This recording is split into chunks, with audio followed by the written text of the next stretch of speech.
It's FoosTalk Live. You talking to me? Compelling and lively banter. Are you going to talk to us? Talking foosball. Foosball was how I measured my value as a man. You took that away. Players and fans, promoters and pros. Unedited and raw. Talk.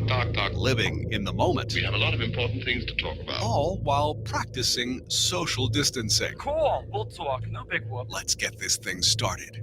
FoosTalk Live. Coming to you live from the studios of Foosball Radio and Inside Foos TV, it's the 33rd episode of FoosTalk Live, brought to you in part by 518 Prints, truly one of the best printers of promotional items, t-shirts, jackets, hoodies, and foosball apparel.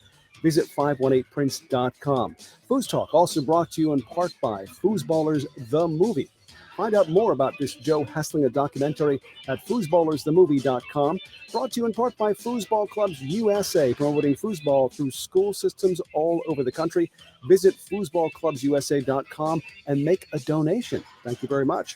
Also brought to you by Foos by Tony and Foos by Brandon. Take lessons from a top pro today. And brought to you by the USTSO, helping to usher in a new era of competitive foosball. Register today at usafoosball.com. Well, hey there, I'm Tom Robinson. Thanks once again for joining us. It's just after Thanksgiving, and I gotta say, my wife and I finally consumed something other than leftovers for dinner tonight. But at any rate, I digress. So greetings and welcome. It's time for some more lively banter about the topic of foosball, this beautiful sport. And I would like to certainly once again welcome back to the fray, since he was out decompressing with his family for the last week, Jim Stevens from the great state of Colorado, one of the greatest foosball voices of all time. I guess you could say the greatest foosball voice of all time. It is Jim Stevens. Hello, Jim. Hello, Tom, and Mark will join us here in a minute as well. You mentioned I was decompressing down in Arizona. I'm not sure I would call it that. It was a week or so with the in-laws, but it was enjoyable. It was good to get down into some warm weather. You know, up here in Durango, we shoot south about 6 or 7 hours, and we're in the low deserts of Arizona, where the temperature is generally about 40 degrees warmer. And so it was nice to do that. I feel a little bit out of practice. I wasn't here last week, of course, thanks to Michael Stahl and company for sitting in. Did a great job. But I'm feeling pretty rested. I'm ready to go. Of course, Sunday night's always so much fun for all of us. And meanwhile, we might as well introduce the guy over there on the far right. One quick thing, and I refer far right because, as many of you know, 2 weeks ago, we recorded the radio show for video. Yes. And we've had some great feedback on it. This is a radio show. There's no question about it. We love radio. That's what it's about. But we thought, what the heck? We'll show us on camera as well. And that's why I was referring to the guy over there on the other side of Tom Robinson, our own little angel. Something special I'd like to provide this introduction properly for our gentleman who is here, of course, every week to help us out. He is the man who can describe for you the look of anguish on every amateur's face as he defeated them during the 1990 World's Amateur Doubles Championship. He's an all-round foosball fanatic as well. It's Mark. I could just. Sorry, Mark Torres. Is it me? Is it my time? It is you. I could describe the look, but I could method act the look. I could lay down on the floor and cry like they did, huddled in a tight ball after I crushed a long pull shot in their faces. Amongst those victims, by the way, Terry Moore, Robert Mares, and other current Hall of Famers I can't ever remember got smashed in that tournament. Thank you for the incredible introduction, Tom.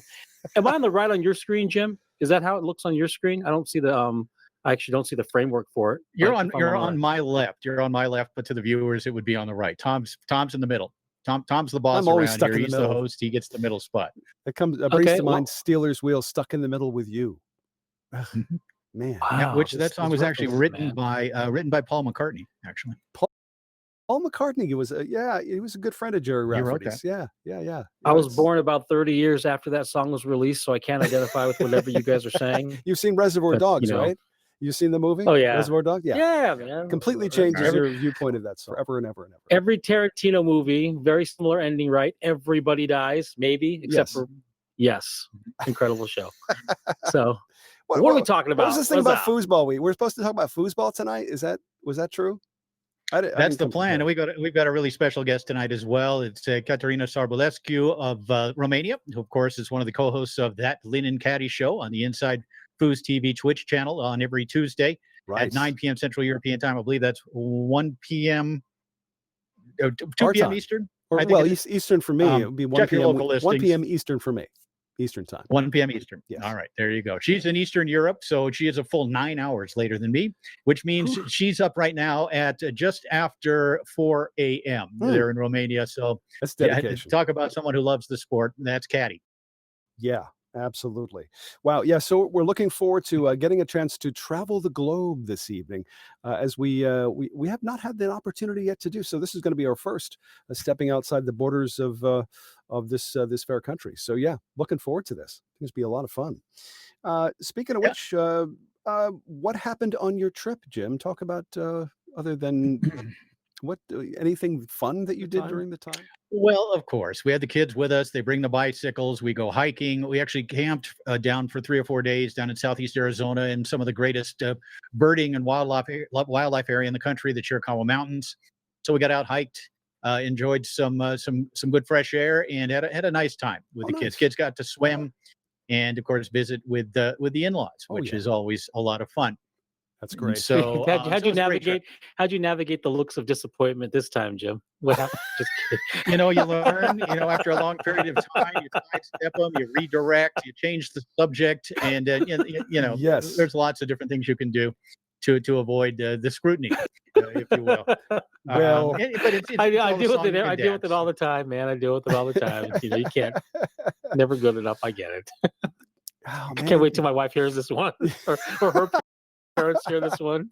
I plead the fifth. I am not. Don't ask me to testify for either one of you guys. I'm not saying a word. Tom, because your in-laws probably love you. Because whatever, you're probably adorable to your in-laws. Let me think about this for a second. My father-in-law didn't know my name for the first 5 years we were married, but that's okay.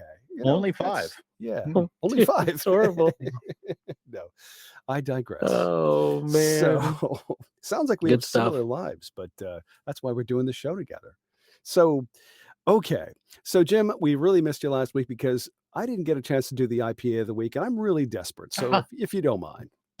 Desperate. What Jim and I like to do right about this time is to reveal our favorite IPA. So, okay. After all this time, you've got a whole, 10 days to think about this. What did you finally select for your IPA of the week? Well, one of the things I did do on this previous trip was drink a few beers. And one of the things, and I had one of these, I don't know, maybe 5-6 nights ago, and it's not even an IPA. It's actually the first time this season that I'm not drinking an IPA. Oh. It is from my favorite brewery up in Wyoming, Melvin Brewery. I've had the double IPA, the single IPA, but this is a pale ale called the Hubert Pale Ale, award-winning Hubert Pale Ale, really good. Really enjoyed it. Nice. And so let's crack one of these open. Hubert Pale Ale. And you can hear me pouring. I actually have a microphone on my glass. Nice. Boy, that's good. Not quite as hoppy, a little more malty than an IPA, and that's basically IPAs evolved from pale ales. They just added extra hops to them. Oh, gotcha. But this also quite hoppy, but also quite malty. How about you, Tom? Well, it's going to be Buffalo, New York. Buffalo, New York, the home of the 716. Here's to those guys. It's called Bliss.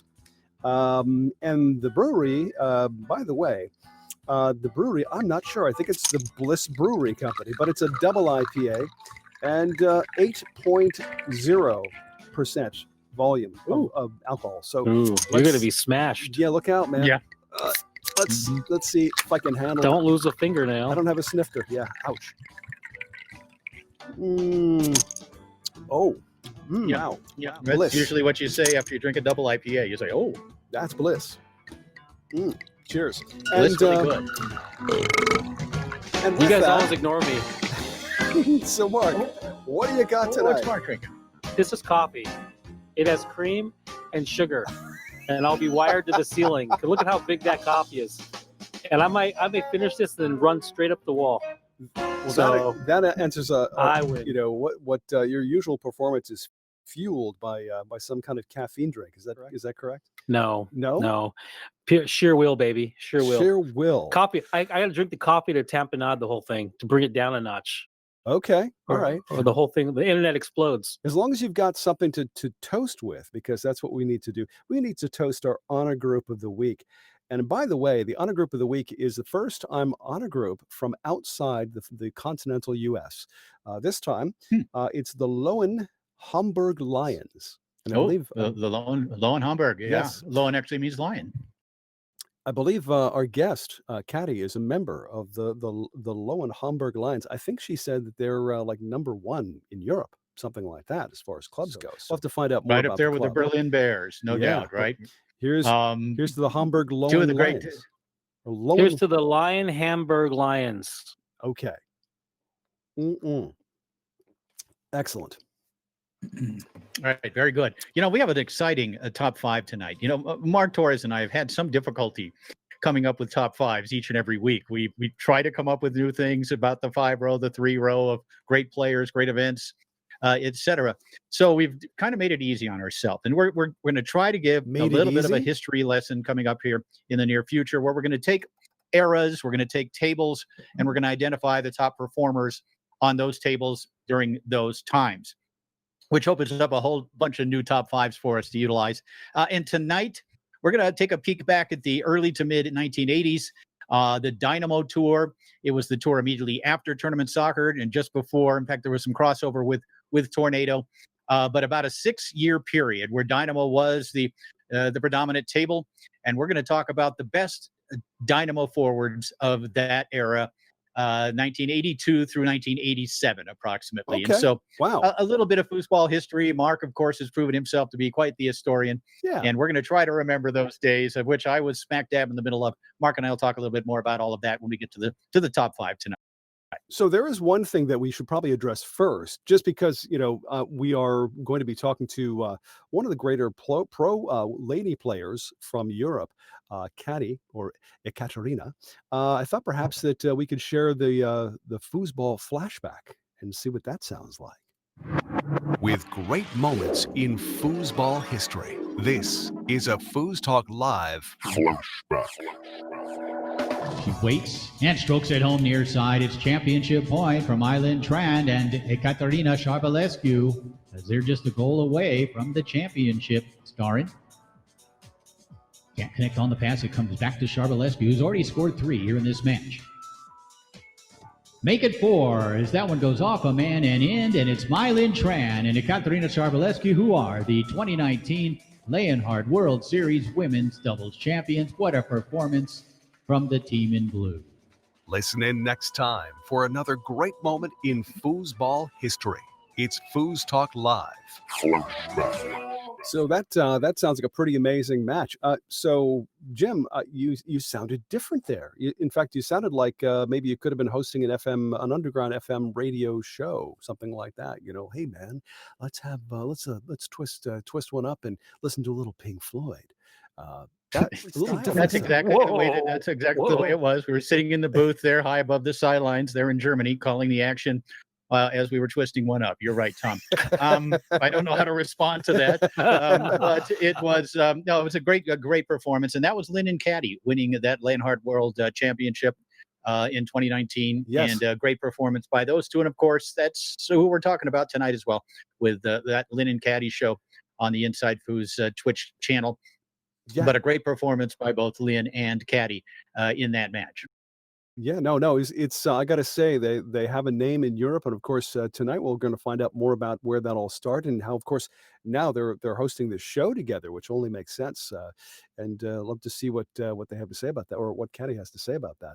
So, okay, top five is going to be about the Dynamo table, the top 5 forwards of the Dynamo era. So, you guys ready for this?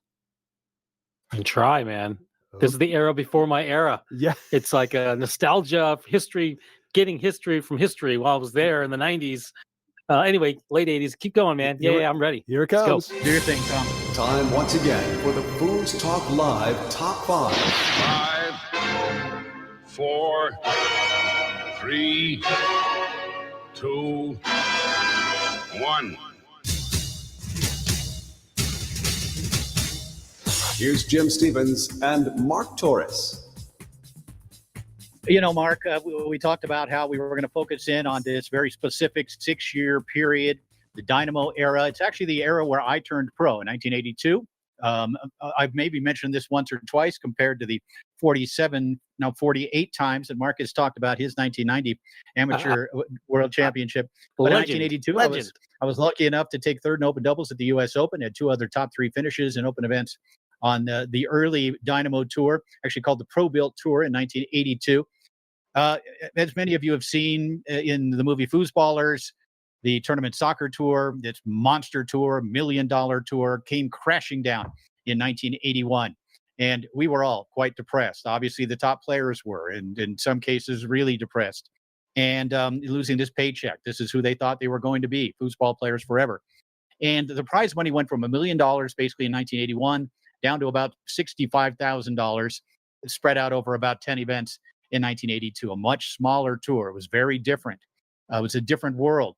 But Kathy Brainerd and company began a tour in 1982, kind of picked things up, and it included the early Dynamo or the late 1980s Dynamo table, because Dynamo had been around for several years down in the state of Texas and beyond. But so there was this new tour, 1982. It ran right up through 1987. In 1986 and 87, Tornado and Dynamo actually co-hosted World Championship events. The World Championships had Dynamo events, and it had Tornado events as well. And we're going to touch a little bit on those. We're going to talk about who we think the top 5 players are. And Mark, you mentioned that was the era before your era, but knowing you have a pretty good feel for that era as well as a foosball fan who likes to look back on history. And so I'm sure you'll have pretty insightful comments about your top 5 here tonight as well. Yeah, of my circle of friends, I was a foosball nerd. I loved it. So I started playing in like the end of '88. So I'm a 15-year-old kid. And of course, I'm into the guys who are great. And I ask the questions and I walk up to the pros, and I'm a total foos geek. As a point of reference, though, I think our guest was negative 10 years old. In 82 or 83, negative 10. So I think that's right. But so coming in at the tail end of 88, 80 and 89 was like my first full year playing. I was seeing some of these guys still play. Now, I never played on the Dynamo table, but I have a great love for the lore and the history of the game. I understand the players very well, and I had my opinions, and I validated my opinions with some other master players who I was in touch with in preparation for the show. So I feel pretty confident. I did. There's some subjectivity, but we could just get rolling and start talking about it. FoosTalk Live Top 5. Number. So for my number 5, okay, first of all, my 5 is highly debatable, and my top 3 are highly debatable, but it's my list, right? I get to own it, and I get to do whatever the hell I want. There was a lot of guys that could have been in this number 5 spot. There was a lot of guys that could have been in this 5 through 1 spot. And, I refer to every week somehow I say, I don't have an honorable mention, but here's a guy that should have been on. There's a lot of guys that we talk about, the Smith brothers, Kevin Keeter, Larry Chesborough, Adrian Zamora. These guys were good on Dynamo, but that's not my number 5. My number 5 is and I probably seem like the biggest fanboy. My number 5 is my number 5 because he won at least 2 Player of the Year awards during the 80s. And he's known for his success on Tornado, but he was damn good on Dynamo. His name is Steve Murray. This guy's on every single one of my lists, so he becomes very, very biased. But Steve Murray won a couple of Dynamo Tour Player of the Year awards. He held his own against all these guys. He was great on that table. His success and his primary championships remembered on Tornado. However, Steve Murray, his game transitioned very well. Left-handed player, 5-bar dominant. 3-bar has always been kind of a weakness of his, but an incredible. I know people will argue me to the death. If Steve Murray should have been in the top 5. Steve Murray might not even knowing Steve Murray, he would put himself in the top 5. I got Steve Murray, number 5. Jim's going to start reading off his list with his data and his facts. Come on, Jim, bring it on. Let's not let facts get in the way here, Mark. No, my facts tell me, this is Kathy Brainerd's well-used Who's Who of Foosball. My facts tell me that in 1985, Steve Murray finished second in mixed doubles at the $20,000 Super Doubles event. His only Dynamo result. And I love Steve. Steve's a great player. Steve was a very good player on tournament soccer as well. Played some tournament soccer match. I'm sure he was an excellent player on Dynamo, but he did not make my list or my honorable mention. Steve lobbied for the Smith brothers to be at number 5 and Kevin Keeter. I'm like, no, man, you're my number 5. Or even Bob Maloney as another great Dynamo player. Maloney. Yes, Bob Maloney you could put on there. The other 3, no. They were Tornado players predominantly. That's where the bulk of the results came from. Go for it, man. What's your number? My number 5 is a guy that I sort of grew up around, a guy who was a pretty good pro player on the tournament soccer tour and probably benefited more than anybody from the crash of tournament soccer, if anybody really benefited from that. But because of its style of play, because of the fact that so many of the tournament soccer players no longer played, they pretty much petered out, most of them, by 82 or so.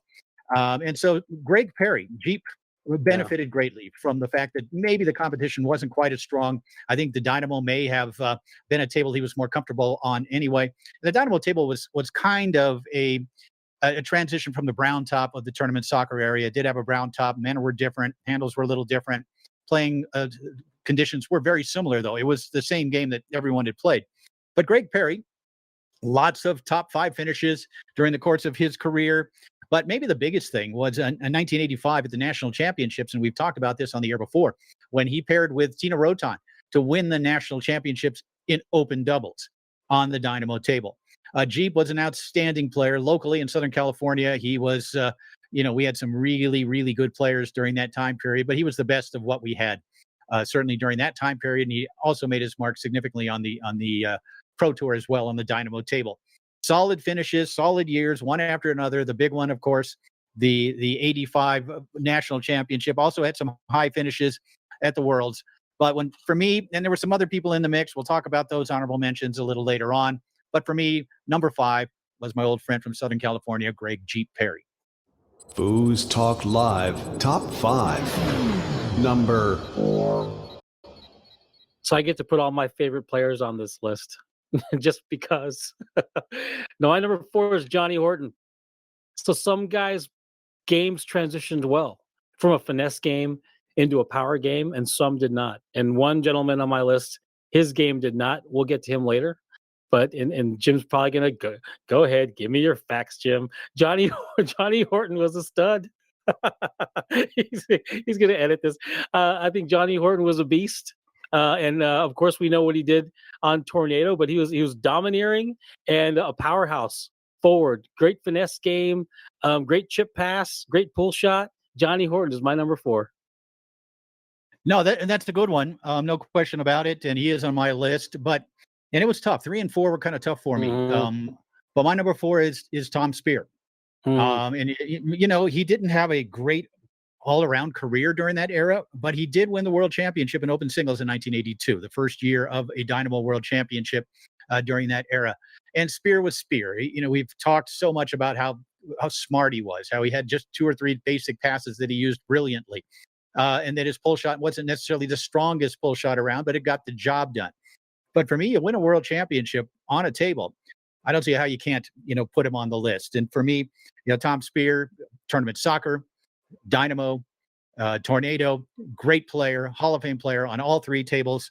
But it was that 82 World Championship that kind of really convinced me that he deserved to be on this list, and maybe a notch below number 3 for me. But for me, 4 other top 3 finishes on the Dynamo Tour, and of course that 82 World Championship. It's Tom Speer at number 4 for me. FoosTalk Live Top 5. Number 3. My number 3 is Tom Speer. I think it's funny. I had 2 guys, well, more than 2. There was Steve Murray, who was a big impact on me because I had his tour poster. And then there was Speer and Lafredo. And Speer and Lafredo, for whatever reason, Speer was the stoic. And here's another irony. There's a whole thread going on right now that I started on the Inside Foos TV Facebook page about trash talking and talking between balls and being able to engage your opponent directly. And what part of the irony is, I love Murray because he was a fireball, always looking to push the envelope. And I love Speer because back then, he had the Android game. unflappable, unwavering, non-emoting, drop the ball, composure, posture, stance. I try to mimic that. And I think kind of the irony is here I am on one side advocating for an engagement, a higher level of engagement. Meanwhile, it's that higher level of engagement that brings around someone like Speer, who's the antithesis of that. So Tom Speer, you named the results, Jim. He's a big foosball hero of mine, if you want to call it that. The simplicity of the game, the mental strength, the unwavering skill under pressure. Tom Speer is my guy. Tom Speer, number 3. Yeah, no question, as we talked about with Tom, but I couldn't put him above Johnny Horton. Horton had 11 top 3 finishes on that Dynamo Tour over that time period. And the first World Championship I ever went to, the Reunion Arena, Hilton, I believe it was, or Hyatt, they're in Dallas, 1985. All 3 finals featured Johnny Horton versus Tony Bacon. And Horton won 2 of them. Horton won the open doubles and the mixed doubles titles that weekend. 2 world championships, 2 world titles. Trumps 1 world title for me here. And along with those 11 other top 3 finishes, for me, it has to be Johnny Horton at number 3. And, going into this, and I got to tell you, going into this top 5, I assumed that Johnny Horton was going to be in my top 2.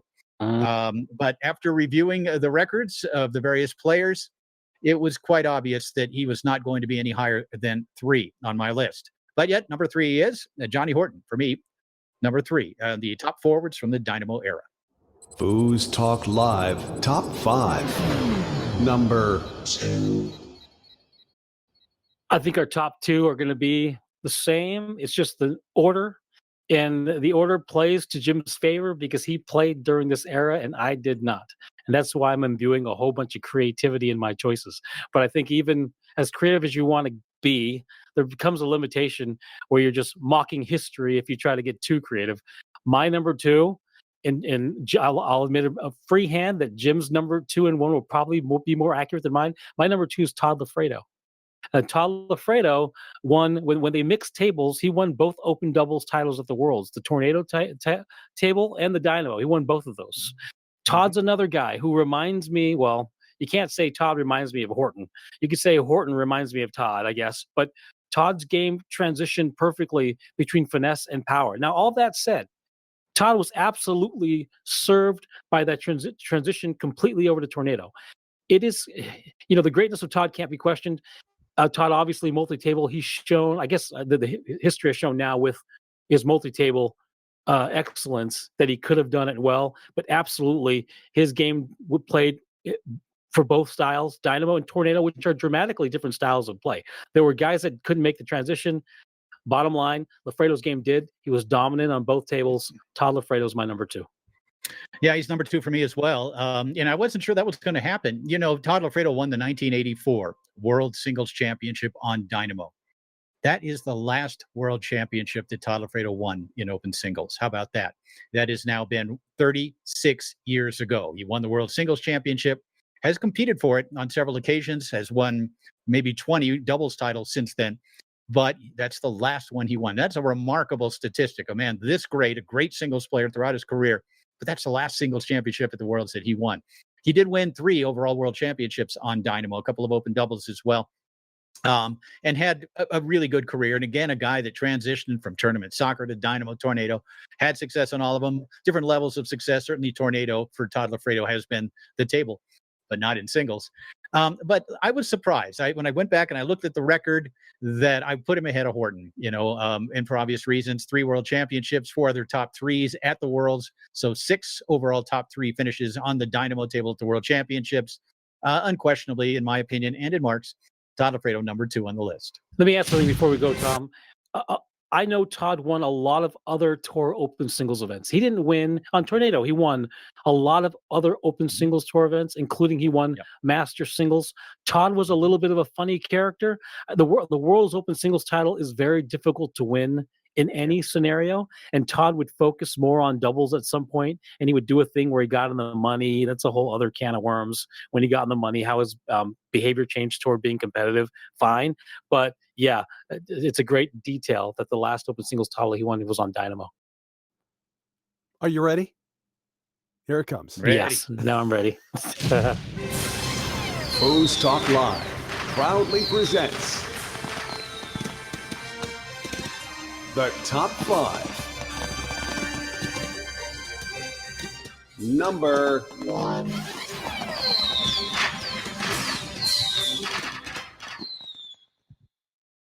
Well, I'm certain we arrived at the same guy, and because you are more familiar with him, I'll let you take it over. I will say this: absolutely dominating 5-bar. Like, he was going to get the ball every single time on anybody, and that's what he did. Dominating 5-bar. And I saw another exchange where someone called him out on his 3-bar, and Brendan Flaherty immediately got a hold of this gentleman, and turns out that if whether the facts are true or not, this particular gentleman relayed some detail that kind of described his 3-bar as pretty damn good too. This, unfortunately, I think if history is our guide, his game did not transition well from Dynamo to Tornado. I don't know what the other variables were, but on Dynamo, hands down, no doubt, the most dominant forward on Dynamo was Tony Bacon. And if you get on YouTube and you look him up you could see him winning an open doubles major with his 5-bar, getting the ball every time. Jim, why don't you go ahead and take it away? You watched him play up close during Dynamo days. Yeah, no question about it. This is a guy I actually knew, when he was maybe 15 or 16 years old. Went to a few tour events with me. He left me in Seattle one time, which I make sure I mention to him every single time I see him. And so I had to hitchhike home from Seattle, which was an adventure in its own self. Those were the touring days of the tournament soccer tour. But he's also a guy that I ended up playing in 1982 at that U.S. Open. He and Don Shalafu. He was just starting to make his mark on the major tour. And I played them in the losers bracket final and went down to the final game, and they ended up moving on and then double dipping Greg Perry and Mike Bowers in the final at what was basically the first major championship of that Dynamo era that we're talking about. As you said, the 5-row just exquisite. I mean, that far wall passing series, such great timing, so smooth, got such great reads. And yes, the 3-row, the long wasn't a big, bellowing long. It was it's the inside game and the timing that really made Tony Bacon unquestionably the best forward of that era. And it's not really even close. He had 7 world championships on Dynamo. And that's Lafredo had 3. And no one else had more than that, of course. But the dominant player on that tour, predominantly because of the 5-row, as you talked about. But also, I'm sure if Clay Toomey was doing stats, the 3-row would probably be in that 40% range or so, maybe 35. But he got the ball so much. The 5-row was so smooth. He was such a smart player. Was not a big talker, wasn't a huge trash talker. He could. And when he did, it was meaningful. And he could crush you with just a couple of words.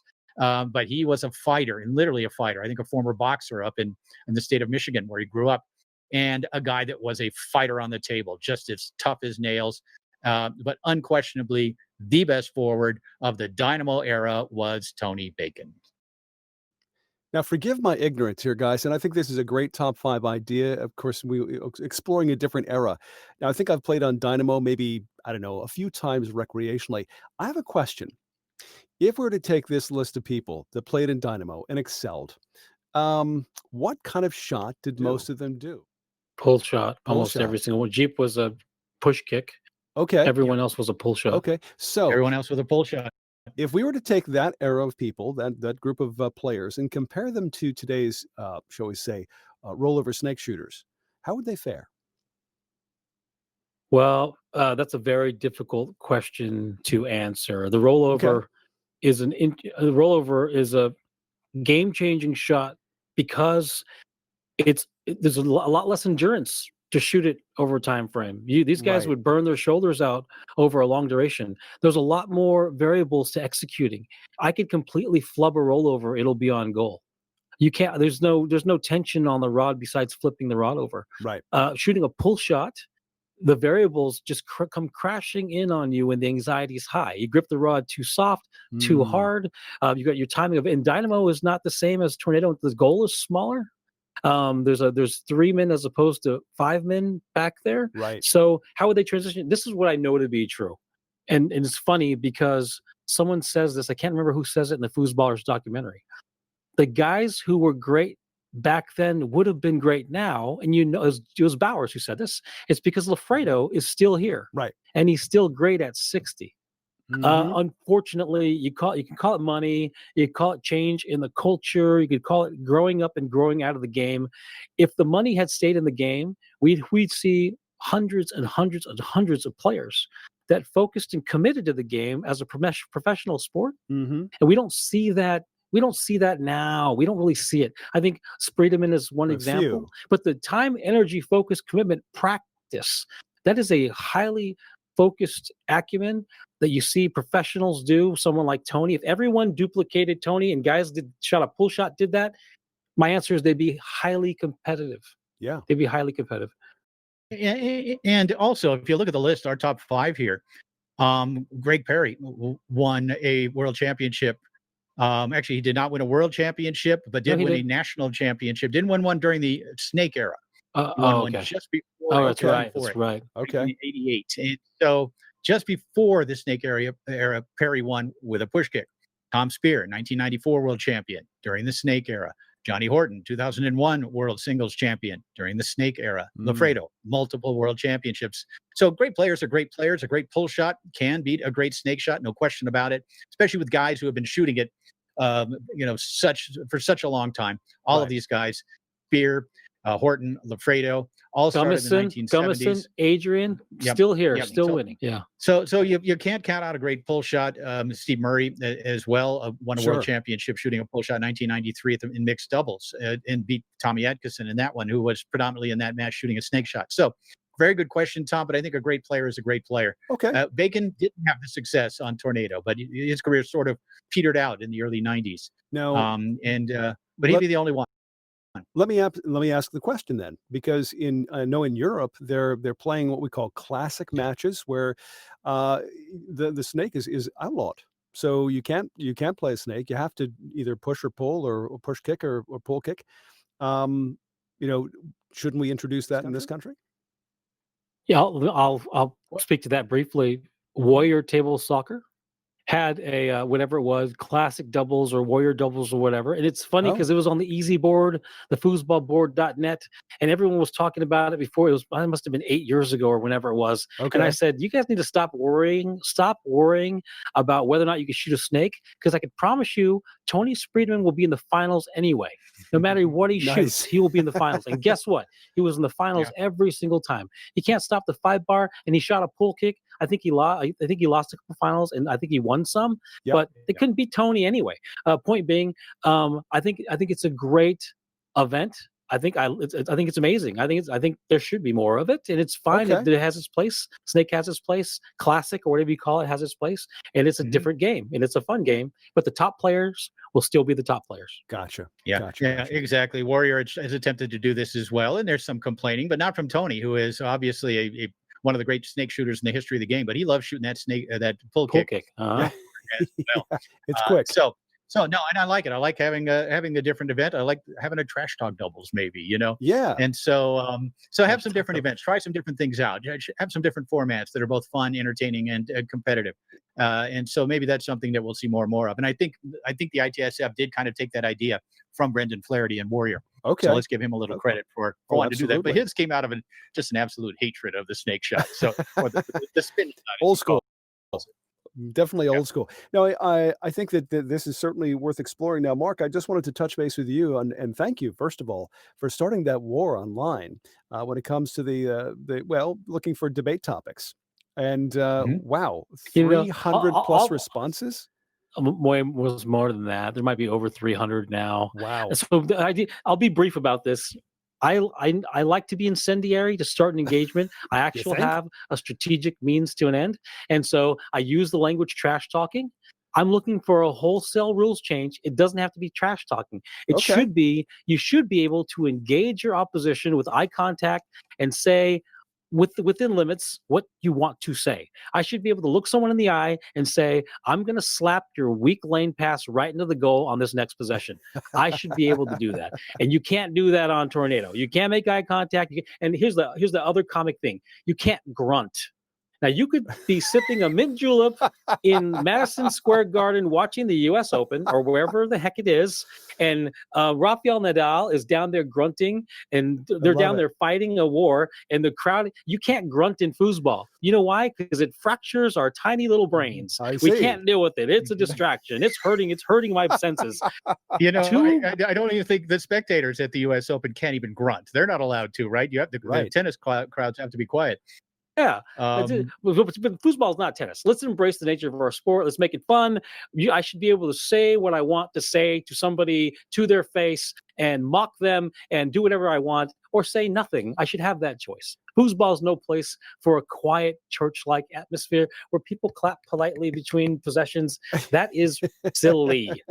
Silly. And we'll ask our esteemed guest in a second what she thinks of that. Absolutely. In fact, I think it's high time that we travel overseas, as we mentioned in our promos, that we're going to be talking to someone in Europe this evening. Of course, we know her because she's a big part of a show called That Linh and Cati Show, which has been on now for several weeks. They're actually not just audio, but they're visual, and they talk to the top players in Europe and in Asia, places like this. They're really doing a terrific job, and it is 4:30 in the morning.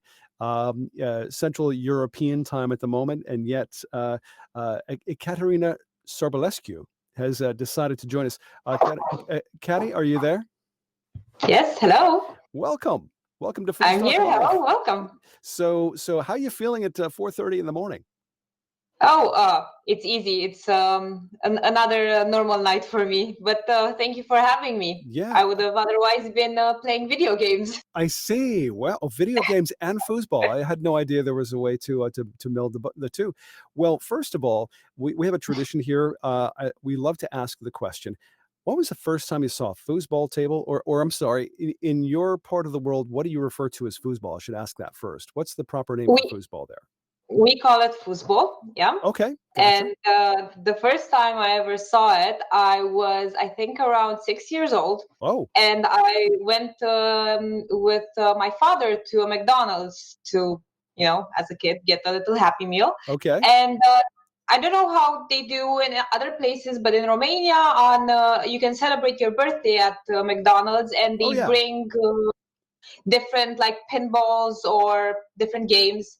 And I saw in a corner people, some kids having a birthday party and a foosball table. Really? And I just remember seeing it from afar, being like, what is that? I want to play that thing with football men and rods and stuff on the table. And I remember then being very jealous for many years that I was never invited to a McDonald's birthday party to play that thing. Pardon me for saying this, but McDonald's, of course, we know it as something that the last place you'd see a foosball table in any way, shape, or form in this country. So wow, McDonald's had a foosball table for a birthday party. That's amazing. It's hilarious. It's awesome. Yeah, I saw it as well, but it was just that glimpse and it stuck in the back of my head. It went into my subconscious because I didn't think about it. But the first time after, when I was about 13, when I actually got the opportunity to play it once. Sure. I remember this and I was like, yes, it took 7 years, but I did it. So did it come in a Happy Meal? Was like one of those little small ones that was okay. Something bigger. Okay. But at least that would have been fulfilling as well. I love that. I think I swallowed one on accident last week for my kid's Happy Meal. So, okay. That's terrific. The sport has become such an international sport over the last 15 years or so. Yes. So where just about every European country is now a part of the ITSF, part of the worldwide foosball community. Can you talk a little bit about what it's like in Romania? How many players do you have? What's the tournament scene look like? Tell us about Romanian foosball. Are you the GOAT? Are you the greatest of all time from Romania?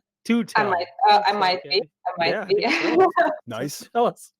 I don't want to self-title myself, but I might be. Granted. Thank you. Okay. Yeah, it's a very nice scene. Everybody's very friendly, and it's not big. It has had on and off moments. I mean, it spiked at some point to I think around 80 players, which was great, and then we went to 15. But right now, some people in the federation are really working on improving it and trying to build the community and create clubs and everything that we consider that would help.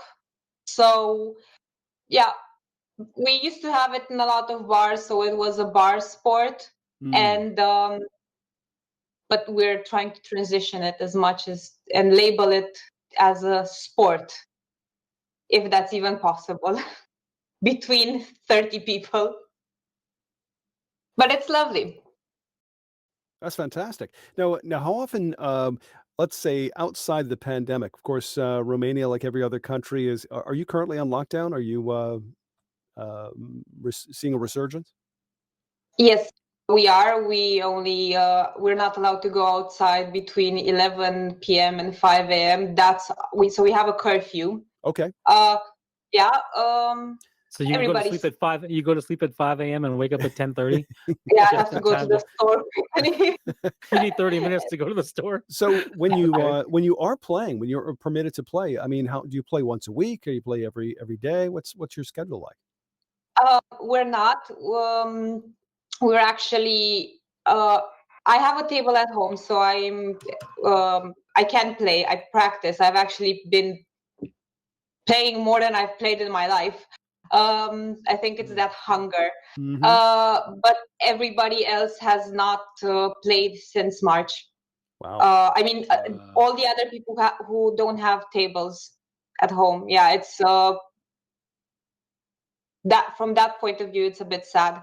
But everybody here has been very, very careful to not expose themselves to other people, to not spread it around. Sure. Well, so we've stayed at home as much as possible. Okay. Yeah, it's hopefully as in Europe, as in America, the vaccines are headed our way, and hopefully within a year's time, we'll all be back at it. Yeah, hopefully. Can we go? You said there was 80 and then it declined. And I'm interested because this is a phenomenon you see in other, it's not limited to Romania. That's where you are, right? I said I usually get it wrong intentionally. I like to say she's from Slovakia or Estonia or I don't know, Poland, but I got it right. Fine. Why do you think? Why did it go from 85 to your European countries there? That was the limit right there. then it's like San Francisco. I just have no sense of geography after that. Why? What was the function? What do you think is why was there an 85 to 15 decline? Why do you think?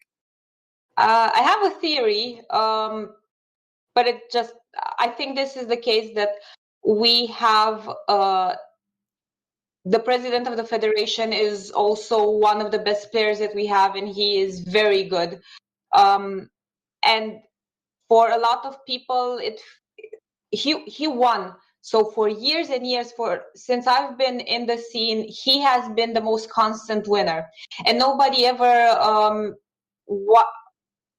pushed themselves enough, their will and their technique to beat him. And it wasn't hard. He was tangible, but there was no willpower. In the last few years, there have been a few people that now can do it.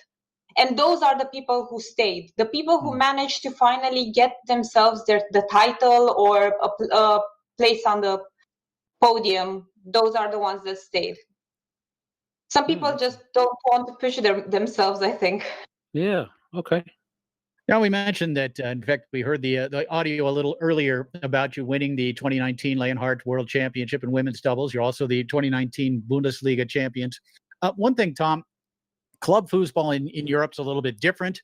The Lowen Hamburg team in particular is made up of ladies from several different countries, from Germany, from Romania, from Denmark, among others. And so talk a little bit about the club scene in Europe, how big it is, and these elite clubs in Europe. I mean, Tony Spredeman's a member of a club. Robert Atha is a member of a club on the continent. Billy Pappas. they basically recruit players to come in. So you really get the best of the best. Talk a little bit, Cati, about the club scene in Europe and about how international it really is, even with one club team. Yeah, so as you said, all those great names are part of it. Germany did an amazing thing by building this club system, which first of all, they have they have a lot of numbers, so they by default have a lot of German players, and then it became slowly but surely one of the best leagues in the world when international players also wanted to participate in it. Some people don't have their own club system in their country, so the solution was to participate here if invited, because you have to also be invited, of course. And when you go there, I think it's like nothing else. The World Cup is the only other thing that gives the same emotion and the same feeling. But when you're playing with your nation, you have you carry your flag, so you have this pride. But when you play with a club, you're playing with your friends, and it's a whole different feeling to play and win with them. And of course, when you get to compete against the best in the world, you will also want to be as good as them. And you can see everybody, they're playing, they take themselves to another level. The people, you see them in tournaments and they're good. Here, I think they're even better. And you've come to the United States. I recall you coming to Las Vegas, I want to say 2018, to compete. The Tornado Tour, the American Tour. How is it viewed in Europe? Obviously everyone has seen the videos, the YouTube videos, the Inside Foos videos, etc. But what kind of experience was it for you to come and play on the American Tour? Although there was also an international event involved with that. But how is it different, and what was your experience? Oh, it was fantastic. Besides the trip itself, I think everybody in Europe has this dream. So you have like win a world championship or win a master series, go and compete in America, because you guys have such a different style. Everything is different. I saw people defending a shot, the exact same shot, in a completely different way. It's the trash talking is really fun, because this is one of the points. One more for trash talking. Talk it up for trash talking. Absolutely. The atmosphere is great. Yeah, and it's first of all, it was like a dream come true, and the level is really good. For I can talk more about the female scene, because the girls in America are way faster than the girls in Europe. Basically, in Europe, everybody has good technique, but the lateral speed, I think, is it's a bit slow, and you can race easily, but then you go there and then you see a really fast pull shot or a push shot, and then you go, what do I do now? Use your brain. Sort of like Midori Kimura. Midori, who you had on your show this last week, she's probably one of the quicker pull shooters of the American team for sure. She is fantastic. And there are some gals out there that you probably may not have seen that might be more along the twilight of their career. But Shelly Langley is a pro from Colorado, and she's around those great Colorado pull shots. So I'm not sure if you have a chance to see her play, but it's indistinguishable if it's a man or a woman at some point, because the speed and power is comparable. I want to ask you a separate type of question, though. Yeah, I know that you've been following this thread on the Inside Foos TV about trash talk. And I spoke earlier I have an actual agenda beneath it, and that is to improve the quality of human interaction and drama by somehow getting out of this atmosphere that was created. I want to ask you, and you say there's more trash talk. I don't know if there's more trash talking here or not. That's the question. On your side of the pond, what is the player engagement like? Is it also still a very stoic, quiet well-mannered game, or is there more interaction between the players, between balls? No, I think it's as you said, it's slightly stoic, and there's no you can barely hear somebody yelling when they score, which I think is very boring. Why is that? Tell me why. Is that because you have adopted the same culture we have, or is it because Foosers are by nature introverted, shell-shocked, fragile human beings? Why is there no competitive shell-shocked exchange? I think it's a language barrier thing in Europe, because that might be a thing. But when you trash talk at the table, you're not directly speaking to your opponent, right? You're more. I think you're saying it more for yourself, maybe to encourage yourself. Or I don't think anybody's doing it to actually really intimidate his opponent. Well, there are those, and there was a lot more of it. And Jim will attest to this. As a matter of fact, Jim might want to pretend, but I've heard Jim was one of the worst trash talkers from Southern California. That is not a joke. That's not sarcasm. I heard he was I heard he was a great. And you know who else was a great trash talker? Adrian Zamora. You know who else is a great trash talker? Tom Speer. This is all secondhand, but there's absolutely an element of it that's I'm going to fire myself up. And there's an element of it that if I fire myself up, maybe that may intimidate or kind of disrupt a player's mindset. Steve Murray used it as an absolute vehicle to get into his opponent's head. So Steve Murray, because you couldn't make eye contact with your opponent, and even then you did a little bit of it, he talked to the crowd, he talked to the judges, he talked to everyone around him and make a spectacle out of it. And he talked about that on this radio show, that one of his mechanisms for dealing with pressure was diverting it and disseminating it all around the atmosphere. And players melted. It's a lost art, sadly. And it's one I'd love to see. It's one I love to personally have a crusade and anchor it back into foosball. I'm going for rules changes. I made this about me somehow, which is not. Jim, why don't you go ahead? And Jim wants to talk. In case you didn't know, this is basically how things go. Just about every episode of FoosTalk Live, Mark gets in there and starts to stir the pot a bit. Yeah, let me defend myself a little bit. I was a player that would put my hat on, put my head down, and I was pretty quiet when I competed. Now later, and even over the last few years, on a Sunday night at a foosball tournament, it's one of the most fun times you can have, going over onto table 64 and doing some trash talking, and we are pretty good at it. And maybe that's what you've heard, Mark Torres. But there's also been a couple of guys in Europe. Jamal Alalu at times can be very demonstrative and very entertaining. There's a German player named Benny Struth who celebrates every one of his goals by jumping in the air and shaking his fists and celebrating it. So there are exceptions to that rule. But generally, I think in Europe and in the United States, for the most part, players are like they're on the golf course, right? Or they're just not that demonstrative. So I love the idea of potentially having a different event. I don't know if we're going to be able to make the rule changes in open doubles, Mark Torres, but having an event that anything goes, yes, no holds barred sort of thing might be kind of interesting. Okay, make it happen. I want to add that we have a joke that Benjamin Struth is my spirit animal, because of how he yells and enjoys every goal, and I try to be the same. It's a level down, but I'm getting there. Cool. All right, so it's going to be a whole cause now. Yes. Players are going to become trash talkers, or at least just more demonstrative, a little more exuberant, a little more in your face. And certainly from my point of view, as someone who covers the entertaining side of foosball, it certainly can be entertaining. So speaking of entertainment, let's segue right on over to that Linh and Cati show. Now you're 4 episodes in, your next episode Tuesday. Who's your guest? Our next guest is the world champion, Tuan Hermanns.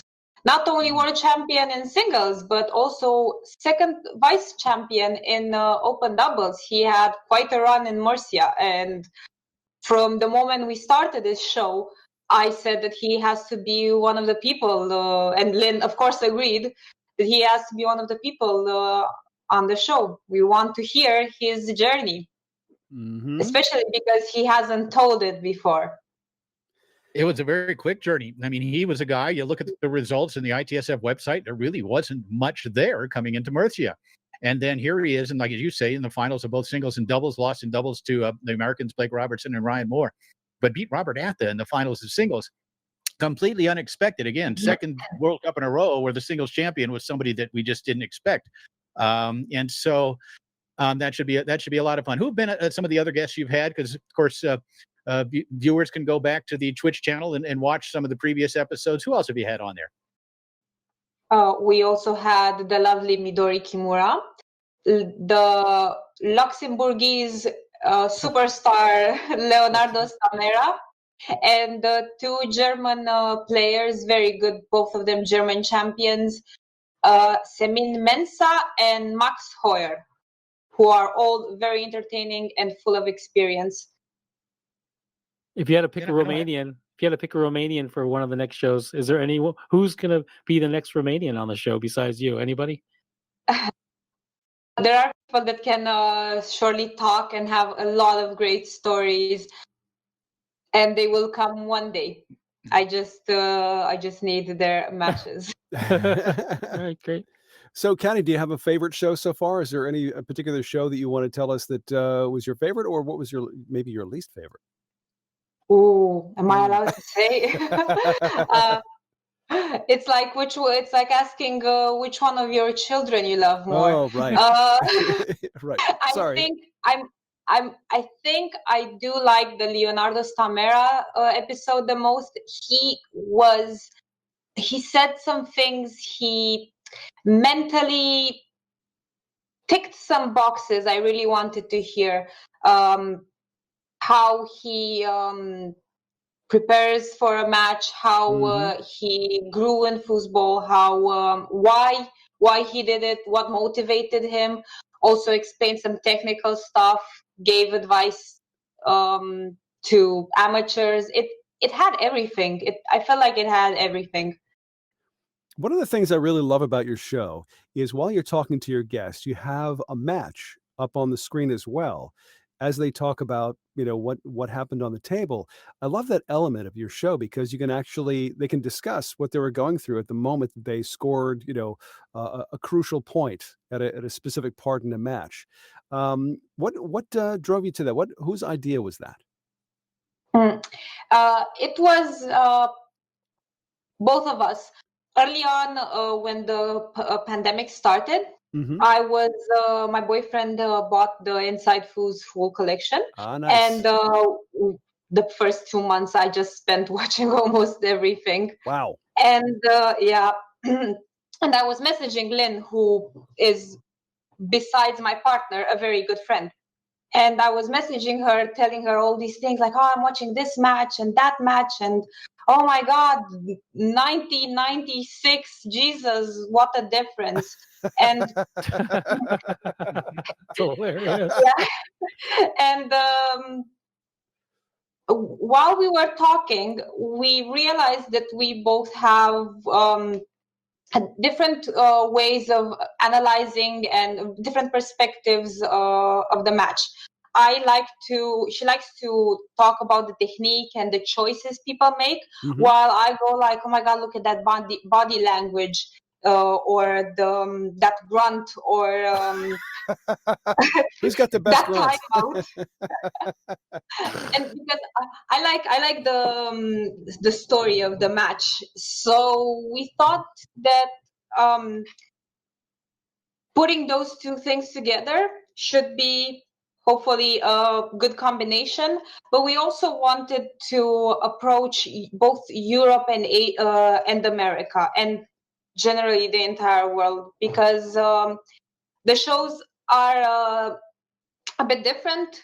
The guests are Americans on with American hosts, and for us, Europe with European hosts. And we wanted to bring everybody together to unite a bit. Oh, love that. Love that, because everybody needs that. That can be a little difficult though with the time differences, right? I mean, as we mentioned earlier, if you're going to be talking to someone from the West Coast of America, it's 10 hours earlier, or in Asia. So that's got to have been a bit of a challenge for you. Maybe not with the European players, obviously, but down the road, if you're looking to be really international, you may be up again at 4:30 in the morning doing that Linh and Cati Show. And so that's the one thing I did notice too about the show is how different you and Lynn both are and your approaches to it. And you're someone I think who likes to find the motivations, likes to find, what the inner feelings of a player was, how they prepared, those sorts of things, maybe more of the emotional side of it as opposed to the technique side of it. And that's really something I know early on that you've expressed that you were interested in, and that's really continues to be your approach, right? Yeah, it is. It works because she is so different to me and my interests. Well, you're agreeing, Mark? Well, listen, I don't want to generalize. You watch, Lynn does the most amazing technical, tactical methodology vignette videos. And so when I say I don't want to stereotype or generalize, she's like a German machine. She's machining out the process, and you're more on the ethereal, artistic, emotional vibe, and that makes you guys a great team. And maybe not unlike Lafredo and Speer in some ways. We keep harkening back to my nostalgic memory of how I've branded these characters in my mind. But if you guys can mesh that well together, you guys complement each other very well. And I think that's where you're going, right? Is that what you're saying? Yeah, but we complement each other on those topics. But when it comes to picking the guests or the graphic or the topics or anything, we are completely on the same page. We have the same opinion, and I think we would both agree to stay up at 4 a.m. because we all love foosball, and we love talking about foosball, and that's why we do it. You could do the Linh and Cati Show on Tuesday, and then the Cati and Lynn Show, which is a different right on Sundays flip the tables. Right, Saturdays. So while we're talking about your partnership, talk to us about what's your chemistry like when you're on the table together. Now, obviously, you won big as a partnership. So, what is it about your chemistry do you think that stands out from everybody else? Well, this goes back somewhat to the first time we ever played together, which was at the Garlando Worlds 2018, where I was looking for a partner. Me and her never played together. I've always played with the same person. I've been playing for almost 10 years, and she's the third person I'm playing with. So I'm a creature of habit, and she is as well. So that is one of the factors. But I saw her on the registration list without a partner. I asked her, would you like to play? It's not like we have any other choice. She said yes, but I warn you, I have never shot, because it was classic, where, as you said, you cannot shoot a rollover, but we shoot a pin here, a pin shot, a Euro shot, as I've heard you call it. And I was like, yeah, it's fine. Don't worry. Let's just play it. We'll come. If we come last place, it doesn't matter. We'll fight and see what it is. I arrived that morning of the tournament at 8:30. She's on the table practicing. And the first thing she says when I arrive is like, I've just learned to shoot a Euro shot for the first time in my life. Wow. And I was like, okay, I'm going to get coffee. and then we started playing our qualification matches. And I think there's always, when you play with somebody new, there's this strange feeling where you're like, oh, you don't know if you're high-fiving or fist pumping or you don't know how you take the timeouts. But she doesn't care. The first second she went for it, gave me a super fist bump with like all her energy, and then I felt electrocuted. And I think you hardly ever get a chance at any point in life to appreciate the moment you are in when you are in it. And that time I did it. When we started that first ball, I realized that it's something I have to really appreciate. Who knows if we'll ever play together? So it went really well because of this. We both felt really good, and we got to the final of an event she never played. She was never good in. On a table she never played, only because of our chemistry. And after that, we were like, we have to play together again. We would be insulting the universe. Don't insult the universe. I know how it goes. The chemistry certainly shows both on the table and on the air with the show. Now, the one downside is that at World Championship, World Cup events, you can't play with her. You have to play with someone from your home country. And of course, she won the doubles championship without you in 2019 in Murcia, playing with Lily Andres. How disappointing is it that you can't also play with her at the multi-table World Championship or World Cup event? It is. It's disappointing, but Lily's great. My partner from Romania is also great. They're very lovely characters. But I think at the end of the day, you have to be happy for your friend. And I was there watching the final, and I started crying when she won. So it brings me almost the same joy. I can't say it's the same joy as winning a world championship, but I was very happy for her. So maybe one day, if we have a masters doubles. There you go. Who's on your wish list for guests coming up? And you're having to do this every week. You got to come up with a new guest every week, as we do here. Who's on your wish list heading forward here? Who would you like to see sitting down there with you and Lynn on that Lynn and Cati show? Oh, well, the one name to rule them all. Wait, don't say it. Don't say it. I'm gonna record I know the name. I know don't the name. say it. I'm gonna record you saying it, and I'm gonna send him. I'm gonna say, okay. The question is, who's the one guest that you want on your show? Go ahead, Cati. Who's the one guest? The one guest to rule them all, Frederic Collignon. Oh, of course, Freddie. So he won. Was it 98 or 96? Was it 98 when he won his first open doubles title with Todd? 98, first Tornado World Championship. How old were you in 98? How old were you in 98, Cati? Approximately. 85. All right, I'm going to send this to Fred. I'm sending this to Fred. The other person who we would like to bring, because I think he is absolutely fantastic as a guest, is Ryan Moore. Oh yeah. And luckily I have insights because his girlfriend is my best friend. Well, his wife is my best friend. Is your best friend? Yeah. Really? Yeah. Yeah. So I'll get him. She's been on Foosball Radio, by the way. She was on with Ryan, and I mangled her name. I don't think she's forgiven me yet. So tell her I'm sorry. Oh, don't worry. The first time she's my former partner. We played together for almost 3 years, and for the first 2 or 3 tournaments, I think every time I went to the registration desk, because you normally have to say your partner as well. I went and said I won women doubles with Iveta. Hold on, Tom. Let's practice. Here we go. I'm going to say it. You repeat after me. Here's her name, Iveta Moore. Iveta Moore. Oh yes, Moore. That's all right. right. There you go. Okay, you'll get it down. See, that's what you have to do. You go through Ellis Island, and we change your name for you. Simple. I just sent that to Frederic, by the way. Oh, he's gonna love that. I sent it to Frederic in Facebook Messenger, and I said, "Make some young women's dream of foosball interview come true," and we'll see what he says. Who is texting me at 5:30 in the morning? Oh, it's my favorite 1990 amateur doubles world champion, Mark Torres. There was no accent there. It was totally respectful. I love it. Anyway, we'll work on it.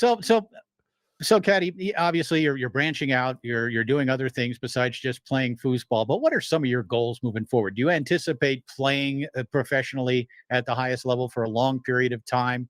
And what are some of the things that you're looking ahead to competing at and hopefully winning? Well, I plan to be around for years. You'll see me probably competing when I'm 50, 60. My body might not take it. Hold on. We can be 60 and No, play. no, no. It's me. I know my body will fail me before that. Before then. Will you make it out here to a Vegas tournament at some point soon? Yes, I had tickets to go this year. Oh, but what? Alas, yeah. That's a good. definitely some. Do the Europeans drink as much as the Americans do? Oh, wow! So you asked that of someone from Eastern Europe. Interesting. Yeah. Some Europeans do. The fun ones do. Americans are lightweights, by the way. Well, I was just thinking about I was just thinking about commentating her final matches when she's 50 and 60 years old. I'm looking forward to that. That's going to be really a lot of fun. You have to remember and say it. It'll be a Jim Stevens AI. he strokes the long. Jim, it's a woman. It's the Jim AI. There's no whatever. We'll deal. Yeah. Goals wise, I think I never had too many dreams to win singles, any like major single event, even though I am somehow, I completely no idea how pretty successful in it. But my dream is in doubles to always compete and in team events. This is what drives me. I always like playing for somebody else, and my dream right now is to finally get the Romanian national team. We're 5, one more, and first of all compete and have a decent result in the World Cup, and then one day win. Okay. We have Bonzini as a home table, so the advantage is there. Bonzini is your home table. Yes. It is. See, okay, Yes. so like I hear three different things. I've never played Bonzini. I don't know why Tom's a Bonzini fan. Love I guess it. he. Love So Bonzini. I've only heard negative things about Bonzini. Oh, Why please. is that, Cati? Why do I only hear negative things about Bonzini? Because the most different table out of all of them, and it requires a whole different execution of the shots. So when you transition from Leonhardt, Garlando to Tornado, they seem like toys. You're not changing. Yeah, you're not changing too much. But I think on Bonzini, because the figure of the player is very heavy. Mm-hmm. It does a lot of the movement for you, and you have to release or put different pressure on it, and changes the game. So if you're a snake shooter transitioning to Bonzini, you will have a bad time. Yeah. And go ahead. Yeah, and if it's your home table playing against somebody who can't play it, it feels like you have cheat codes. That's hilarious. In God mode. Here's my question to follow up to that. Here's my follow-up question to that. Is it your favorite table? Honestly, do you prefer one of the other? What's your favorite table in order? Garlando. Okay. Bonzini. Leonhardt, Tornado, and then it's Roberto. Wow, Tornado's way down the list. Way down the list. Well, it's the one it's only because I don't get the chance to practice it that much. So, except for World Cup in Murcia 2019, I think I only played it in Vegas, and that's about it. Oh no, there was a London tournament, a huge London tournament as well. But if I can't play it that much, I can't really get a good understanding of it to start appreciating it to its maximum potential. Wow, but I do believe it's there. That's a great answer. That's Jim, you played Dynamo and you played Garlando. You must have played on the Garlando and on the Leonhardt. Those tables look similar to me in play. They're not anything like Dynamo. Garlando is very difficult to play on. For me, it's the most difficult, and it's a little surprising that the home table of Romania would be Bonzini. So much of Eastern Europe is Garlando territory. But I really like the Bonzini table, and maybe it's because I've been to Bonzini events, World Championship events, where it was the only table there. I played for the U.S. team, and also shot the world's fastest foosball shot on it. Just go to Inside Foos TV and Google world's fastest foosball shot. And I really grew to like it. I really grew to like the differences. I really grew to like the game itself. It hasn't changed since the late 40s. It is still the same table it has always been, and it continues to be. But it is a little surprising that the home table of Romania is not Garlando, because so much of Eastern Europe is, correct? Very correct. We used to be half and half. So we used to be half Garlando, the part of the country which was closer to Hungary, played Garlando, and I actually started playing on a Garlando here. But I cannot explain why it's Bonzini, but everybody likes it. Mm-hmm. And when you start playing on it, you learn to walk on it. You can't go back. Right. You can't, because you play a pinch shot, and then you go to a snake shot. It's not as nice. How much does it also sounds like? Go ahead, Jim. No, I was going to say, it also sounds like, Mark, if you were to move to Romania, you'd be on the national team. They need one more player. Go ahead. But probably win something. Maybe you said it too, Caddy. That when Bonzini is your home table, and the Danes also have it as their home table. Obviously, the French, Luxembourg has it time, Belgium. You do feel like you have a big advantage against someone who hasn't played on it. I recall the 2006 World Cup, when the Austrian team, when they played on any other table besides their home table, the Garlando, when they played on Bonzini, they had a strategy. I'm just going to tap the ball through. I'm going to set up a push shot and just try to put something on goal. And it really helped them. They ended up winning the World Cup in 2006 because they were so unfamiliar with this table, which is extremely different. Garlando is really different. To me, Garlando is the toughest table to play on.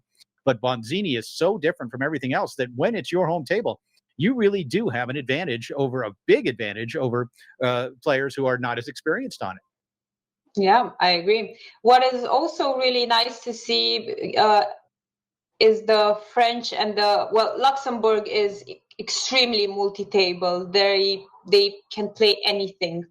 But it's really interesting to see France and how much they've started adapting, and they understand. My opinion is that they understood that they have to also play well on the other tables if they want to compete. And you can now see them, how good they become on the other tables as well. And now they have a good grasp on their home table, and they crush you on your home table, on the opponent's home table. And they get to the finals so easily. Right? Weren't they in the last 2 World Cup finals? No, semifinals. Luxembourg was in the final. Right. Well, actually, they won in 2015 and we're in the finals of 2019. Yeah. They've had great success because they are such a multi-table nation. Tom, you had something? No, I was just going to say, let's talk about the Olympics. I mean, Cati, what do you think of the opportunity or the odds of foosball becoming an Olympic sport, at least in the eyes of the Europeans? Well, I have so much hope. I'm an optimistic, so I would really love for it to become an Olympic sport. Yeah, I think there is potential. We might be talking about a few years, but they've added a few new sports like skateboarding and others. Pole dancing. Unfortunately, sorry? I think pole dancing was in line possibly to become an Olympic sport at one point. Not sure. Exactly. Are you kidding me? Yeah. Is that a joke? No, it's serious. No, it's serious. No, he's right. How do you win? Because I can start practicing right now. As long as they Mark, allow competitive interaction between me and the other pole dancers, I'll be just fine. Mark, you can only win as a viewer, not as an actual dancer. Thank you, Clay. Yeah. Thank you, Clay. Love the pink thong, by the way. All I need is the interaction with the other competitors, and I'll be just fine. Anyway, go ahead, Cati. Sorry. No worries. I think so. I was actually doing a bit of research on this subject a couple of months ago because I wanted to understand why isn't this a thing? Right. And I looked to the closest sport that resembles us in terms of view, how people view us. So it would be darts, right? Because it's another bar sport. And one issue they have for not becoming an Olympic sport is because they have 2 different federations, governing bodies. And I think somebody said that if they manage to go under the same federation, they might fight enough to become an Olympic sport. And I think that might be an issue for us as well. But, Right. those are opinions. Right. Got it. No, it's funny how the Olympics, it's like you have to wait a couple of years once they decide that you could be, potentially a sport within the Olympics, and then you have to wait for another sport to drop out or something. I'm not quite sure about the rules. What do the rules state, by the way? Very good question, but you're close to it. I think it is. There's certainly a process that takes several years. And I think it's expanded over the last 20, 30 years where they've added sports without dropping others, but they're always seeming to drop something and add something. Right. And the other issue would be, you talked about having it all under one federation, but the other thing is, would there be one table? Obviously, a multi-table sort of thing isn't really going to work. Maybe it's the home table of that nation. Yes. In tennis, when they have the Olympic tennis, if it's in France, if the Olympics are in Paris, they're playing on a clay court. If it's in England, they're playing on a grass court. And so maybe that would be it. Maybe it would be a Bonzini or a Garlando. Italy, they'd have to choose between Roberto Sport and Garlando. They're both manufactured there. Sure. But the table would be the other issue. Do you think down the road, if we do get close to becoming an Olympic sport, we would have to decide on one table, and maybe it's a hybrid of everything, or maybe it's the home table of that nation? Or well, the good news is there's 2 years to prepare, and I can assure you, if it became an Olympic sport, there would be at least 2 years. Everyone would be buying these tables and working their tails off on it. So that makes sense in principle. I actually haven't thought about it enough, but there's plenty of time to get ready, and everyone will be coming out of the woodwork. Players we have not seen forever, yes, who are great at this game, would come crawling out of their caves and practicing their tails off on whatever table it was. These things, though, the one thing that's more interesting to me is that oftentimes the amount of bureaucracy and bribes, frankly, and salesmanship, I would just be preoccupied with who's working on that on our behalf. Do we have the right amount of bribe money? A, do we have the right salespeople with the right amount of charisma and the right amount of knowledge and the right marketing material? Because oftentimes, I'm sure there's more to it than that, but it does. Oftentimes it comes down to personalities. Yeah. And I'm not sure what the dynamics are, infrastructure, federations. That being said, you need high-minded, affluent, charismatic people pushing the envelope for your sport to get anywhere. I wonder if we could get to do that. I agree. I know. You guys are looking at me all the same, thinking, Torres, will you please do this for us? I will try to find time. We would appreciate that. Yeah. Kathy, I'm sorry I cut you off. What were you saying? I wanted to say that I do agree with you on the discussion of the table. It's I think my choice would be the Guardian table. It's a fantastic table, and right. I think it's a hybrid of all of them, and everybody can play and adapt to it. I've played it once, and I've never heard anybody complain about it. I keep hearing that. I keep hearing that about this table. It's a great table. Yep. Fantastic table. Fantastic table. As you say, it is a hybrid. You can do anything on it. You can shoot a European style pin shot, a snake shot, kick shots. I had a chance to play on it a little bit over in China at the actual factory where it's made. And it would be. Obviously, there'd be some lobbying, some bribing going on to eventually decide on one. But I tell you what, that Guardian table would be a pretty good candidate when you're looking to incorporate all the different styles. Why have I never seen one? Why can't, is this, do I need to make a phone call and buy one? I don't get it. I've never seen one, never heard of it besides the rumors of how great the table is. Where are they? Are they all in Beijing? Ryan Moore played on one. Yeah, they're in China and in Germany. There are the two places where you would find those. I'm guessing there's not a single Guardian table in the United States. But, sure. Tom Yor, the great American player, a Hall of Famer, was over at that tournament in China.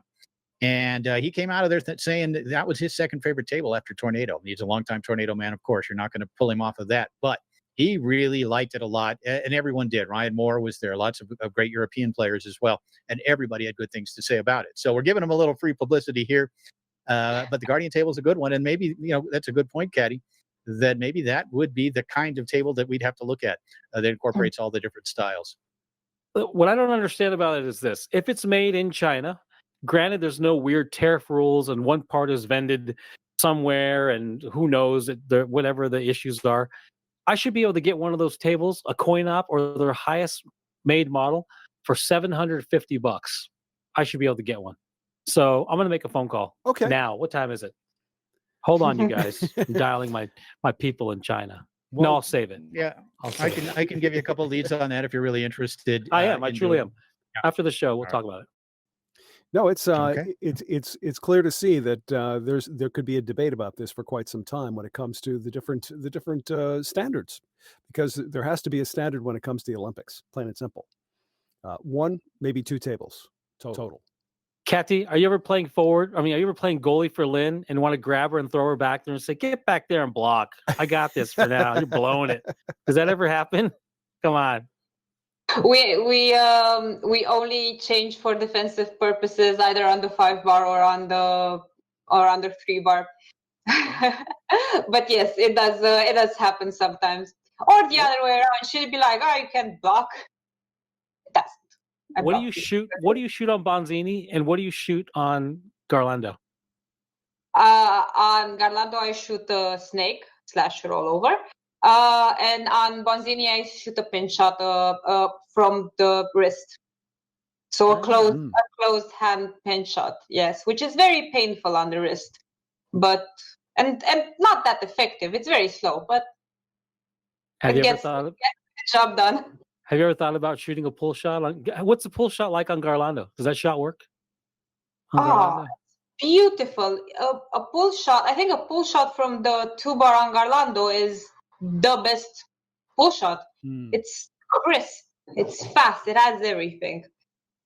The goal is also pretty big on Garlando, so you just send it forward and it will go in. Yeah, I watched Billy Pappas win the Garlando World Championship in open singles by scoring 3 pull shots a game from his 2-rod. Wow. Of course, Billy's such a great shooter, but the Garlando table on the 2-rod in particular is a dynamic offensive table. You can shoot a pull shot on any table, though, Mark. You really can. In fact, on a Bonzini table, really, you can split. You can shoot a split pull shot on a Bonzini table every single time. You show one straight, you show one long, and then go split the rest of the time. Because the men's feet are so narrow, the goal is so large, that split hole, just wait, it'll be there. And I've seen so many players, from Robert Atha to Tim Ludwig to Billy Pappas, use a pull shot on Bonzini in particular and have a lot of success. But like the snake shot these days, you can shoot a pull shot on anything. You can't shoot a push kick on everything. Really? But you can shoot a pull shot or a snake shot on anything. Yeah. Where's the pull? So where's your push kick limited? Is your push kick? How and where's your pull? You must have been the only push kick shooter in the whole damn continent. How'd that look over there, Jim? I was at the time. I was the only one at the time on the continent. But Garlando's the toughest table for me to shoot a push kick on. It is, with Bonzini, it just took a couple of tries. With Bonzini, you got to let the rod do the work. You can't try to force it. With a Tornado, you can pretty much strong arm it. But on Bonzini, you got to let the rod do the work, let that heavy man do the work. And once you get it down, it is quite simply the fastest thing ever seen on a foosball table. Interesting. That's sarcasm. It's got to be. You try to straight face me with that, dude. Give me a break. So Cati, what's your next tournament? If you had to guess, search it. No, I won't. Now I refuse to on principle. Cati, what's your next tournament that you believe you're going to be going to, and why and how? I think it might be the Bundesliga next year. They normally do it around March. Why? Because the Germans are insanely organized, and they will make a very safe environment and hygienic and everything for everyone. And they will not let anyone go in the tournament hall if they're not playing, or any sort of rule they can come up with, which necessary rules I might add. So yeah, if I go to a tournament in the near future, it will be there, because I can also fly there. I don't think I can fly to the US anytime soon.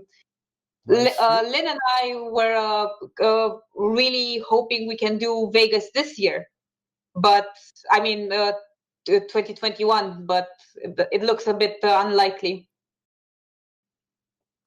So when you play in a European tournament like the World Cup, there's a lot of people there observing and cheering in the stands. If you go to a tournament during the pandemic and there's no spectators, do you think that'll affect the way you play the game? No. If anything, I think it will help me because Okay. normally there are too many people cheering for my opponents. I played in Murcia against Sully, Mm-hmm. and it was me playing against Sully and about 50 Americans cheering for her. Right, right. It's soul crushing. It's absolutely soul crushing. So I go into a zone and I don't see that many people around, so it's fine if there are no spectators. So when you have Sully on your show, on that Linh and Cati show, what would you like to ask her? Why did you go straight on that last shot? I love it. It was the next set. It was the quarterfinals. It was very hard. It was very painful. Right. Right. So she is welcome on your show then. She is, of course she is. She's very cute. She's so bright. And Yes. I think she has so many things to say, and her family is absolutely lovely, right? Oh yeah. We're actually planning on having Terry Rue on the show as soon as possible. Cool. But he has a very busy schedule, of course. Yes. He said yes, but we have to make it happen. Saving lives first. Well, when you have him on the show, let him know we're waiting. Will do. Yeah, he's a busy guy. He's literally on the front lines. You know, and everything these days, Cati, is one day at a time. None of us really know what's going to happen next as far as the Pro Tour is concerned. But as you say, the Germans, you can figure it. If it's going to happen, it's going to happen with them because they are so organized. They'll make sure that they do it in a safe fashion, and make sure it's the right time to do it for sure. So there's so many unknowns still moving forward. Are you still training? Are you still able to get some practice in anticipation of eventually returning to the tour? Yes, I am lucky because my boyfriend also plays, and he's a very good player. So we play, I think, every day. Wow, that's great. 6 out of 7 days a week. At least we try to play at least a best of 5 per day to keep our game up. And we were discussing recently how we might be a bit luckier than other people because we have a fast-paced game. We're good at picking balls up, loose balls. So we will still have that when we go back, and that might end up being an advantage. I don't know how other people are training right now, but I assume they not everybody has a partner at home where like how Lynn calls them sparring partners. Punching bags. Punching bags. Is it a Bonzini or is it a Garlando? Yeah, it's a Leonhardt. Leonhardt, of course. Interesting. Of yeah. I'm course. a punching bag. I'm a sparring partner for my wife on a regular basis. I just take it. Can you stop her? Can you stop her? Can you stop her push? Do you have a zone for her push, or does she just tear you to pieces? You're talking to me? Yeah, I'm talking to you. Can you stop your wife's two bar? She shoots a pull shot. I thought she shot a push. She's a pull shooter from forward, and that's the only thing she can shoot. She shoots a pull shot from forward, shoots a pull shot from goalie. Does she tear your zone up? No, I can't. She does at times. Sure. You don't know what you're doing. Whatever. That's just. I can't wait to take you out on the table. I'm gonna smash you. Oh my God! Ignore these guys. Cati, just ignore these guys. So Cati, I have a question. Tom, your fodder, bro. Your fodder. Get out of the way, dude. Cati, you'll get stomped. So when it comes to foosball, outside of your circle of friends in foosball, how about your family and other people that are close to you that don't play foosball? What do they think about your career? My family is absolutely in love with it. The first 4 or 5 years, they didn't understand a thing. Okay. But my mom, after that, came with me on a tournament to Prague. She came as a tourist, but she came to the tournament to support me. And she was watching one of my matches in singles. I was playing the final, and I took a timeout because I kept being blocked. And I went to her to get my water, and she gave me advice. she saw something. She told me I had a tell, and I'm like, how can you tell me I have a tell? You've never seen this game before, right? And she was right.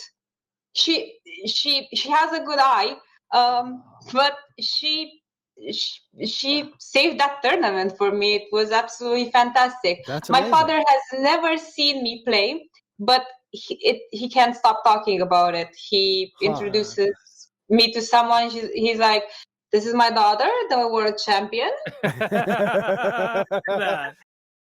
Love it. He's very cute. He's very cute. Awesome. That's awesome. My dad doesn't make eye contact with me, so it's a different relationship. Well, we know about that. He might refer to me as a disappointment when I'm not around. Just kidding. My dad loves me. I gotta ask you my question. I ask masters this religiously. How do you deal with pressure situations? How do you execute? How do you keep your peace of mind? What do you do in clutch situations to take control? I just need to remember to breathe. That's my problem. I need to remember to breathe, and I block everybody out. I need to people. One of the things is that people want to come and give you advice, somebody who is not your partner, and I need to zone absolutely everybody out in a nice way, and just remember to push myself and remember that there are no I have to not set limits for myself, right? I have to do, and I start hustling as much as possible. I love that answer, because we get all different types of, we've got, I guess, more than a half dozen answers to that question. And I suppose one of the more fundamental things to remember to do is to remember to breathe as soon as possible. Remember to breathe and just breathe. And the quicker you can get to that space, the sooner you can get to other spaces that are supportive of the moment. If you can't catch your breath in the short time of your timeout, you're in a world of shit. Your timeout's going to be over. You'll still be having a panic attack. So yeah, I think it's fundamental and critically important. And I think it's probably one of my favorite answers. Just breathe. Just remember to breathe. Yeah. Yeah. You mentioned, the moment, and that's really what it is. You put yourself in the moment. You're not worrying about what did happen or what could happen. You just have to be there now. And really, and that's been the common denominator, I think, Mark, with all the answers we've had to that question.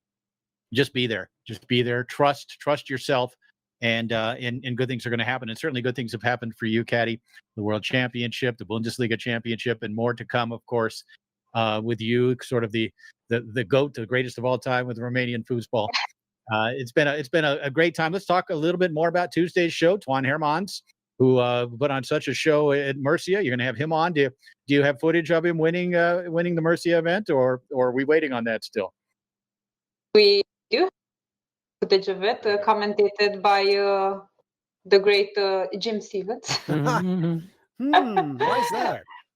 So we're going to see, like, looking after at this video. What do you think when Jim said that?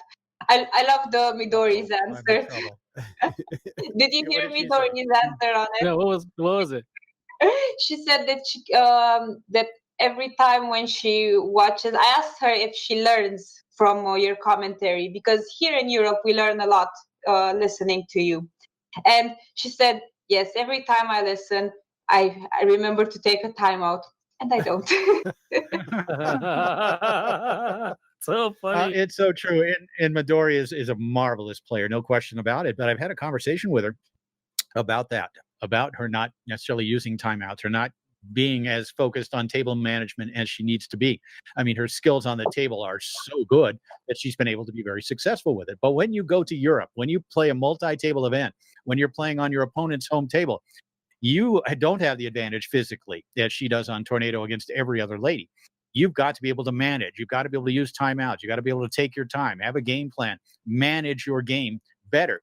And that's something, if you want to be a multi-table player, as so many players do these days, that's the big thing. Be a great multi-table player. You've got to have table management. And I've had this discussion with Midori. She's been very receptive and still doesn't use timeouts. Yeah.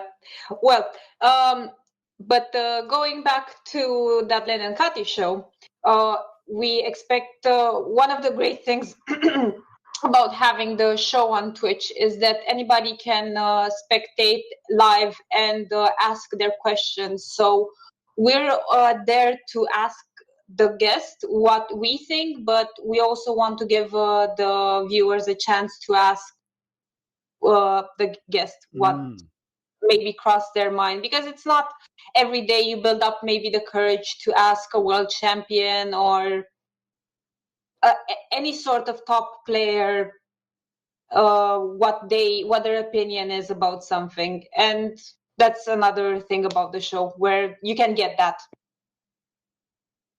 So we expect that's a great point. We expect people Tuesday with questions ready for a world champion. Who knows, Mark? You can become the next the 2021 amateur double. You laugh, but it's a crowning achievement in any person's career. Oh, no question about it. No question about it. Your dad introduces you to all his friends as my world championship fun son. My world championship son. No, that's a great point. That's one of the neat things about Twitch.tv is that you can interact. There is that direct dialogue with the viewership, and you've had some great questions on there from all over the world, from people watching from every different point of view. And so we're looking forward to it again. And tell us again, it's 9 p.m. Central European time, twitch.tv/InsideFoosTV. That's that Linh and Cati Show on Tuesday. And a few more of your guests. Do you have anybody lined up for next week as well, following Tuan? Yes. So after Tuan Hermanns, we will have Thomas Haas.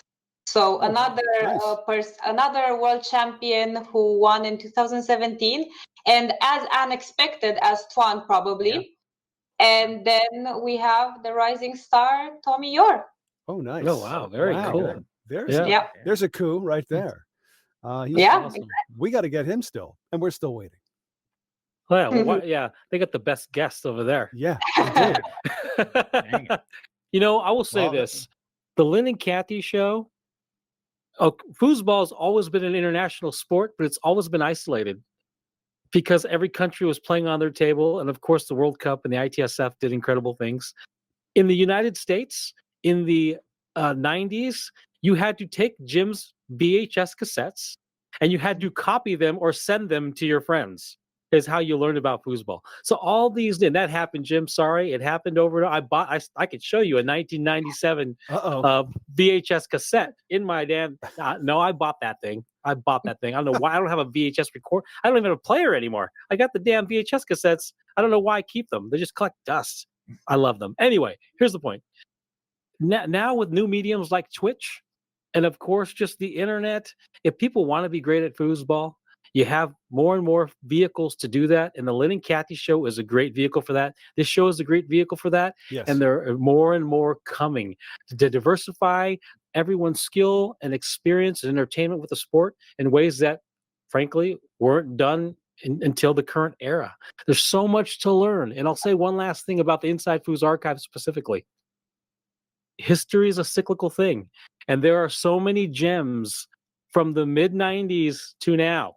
There's gems in there from the 90s to now that you could find the keys to winning and countering and subverting the modern game by looking at the past. You pick up a 5-bar series, you pick up a 2-bar series, you pick up a method, a tactic, a strategy, you bring it back into the modern game, and you will throw a monkey wrench because it'll be like, I haven't, or guess what? It's history. You just haven't looked at your history book. Right. So I would say look in that archive for keys to beat the modern game. It's there. Would you agree, sir? If you listen to Jim Stevens, you learn how to shoot a Bonzini, a pull shot. He says, always establish the long, and then you do the others. Crush a long, and the rest is easy. You got to hit a straight in there too, just to keep them honest. No question about it. But that's also something that approach works on every table. It's worked on every table since 1975. When the American style of game first started becoming, the predominant way to play. and hit that straight, hit that long, and then pick apart that middle. Tony Bacon, our number one player on our top 5, made a living off of doing just that. And looking forward to some more great work from you and Lynn on that Linh and Cati Show. Again, it's 9 p.m. Eastern or Central European time on twitch.tv/InsideFoosTV. I, for one, want to thank you so much for joining us tonight, Cati. It's been a lot of fun. And you, of course, could use some sleep here, I think, coming up. It's now pushing 6 a.m. That sun, I'm looking out your window there behind you, and that sun's going to be poking its head out there. And are you in Bucharest? Is that where you are? Yes. Mm-hmm. Yeah, it's might be time. Thank you for having me. It was absolutely lovely, and it was definitely worth staying up for. Oh, it's our You've pleasure. been a wonderful guest. Thank you. Absolutely. If you ever want to stay up with us again, by all means, let us know. I'll weasel my way into it. You could co-host the show one of these nights. I think that mornings. Great, because obviously it's something. Obviously, a multi-talented foosball player, but also you're doing great work in front of the camera and for the sport of foosball as well. And thank you again. Thank you. All right, Cati. We'll talk to you soon. Have a great show this week. Guys, I got to say, we lucked out on that one. She was terrific. She is really something. Yeah, our first European guest, and maybe our only, because I'm not sure anyone else is willing to or has those sorts of hours to where they will be up at 4 a.m. But she's so personable, so knowledgeable about the sport, and really a great speaker. And it's one of the reasons why that Linh and Cati Show has been so successful so far, and will continue to be, I think, for a very long time.